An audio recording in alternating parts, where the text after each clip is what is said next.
Адрашман же ысырык. Бул чөптү Орусияга алып киргендер кеминде 4-8 жылга чейин соттолушу мүмкүн.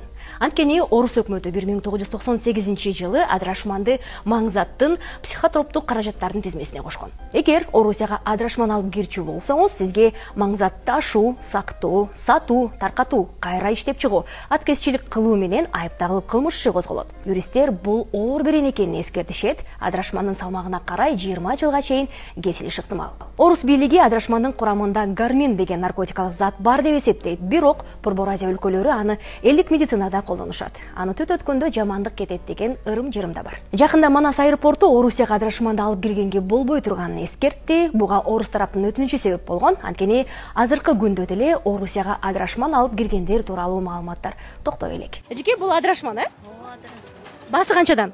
40 сомдон. Бир күндө канчаны сатасыз? 50-60 сатам. Мигранттар алып кетип атышабы? Алып кетишет. Өткөрүп атыптырбы аэропорттон? Өткөрүп атыптыр. Албай калыштыбы? Албай калышты. Сиз дагы сак болуңуз. Мигрант тааныштарыңызга видеону бөлүшүп койгонду унутпаңыз.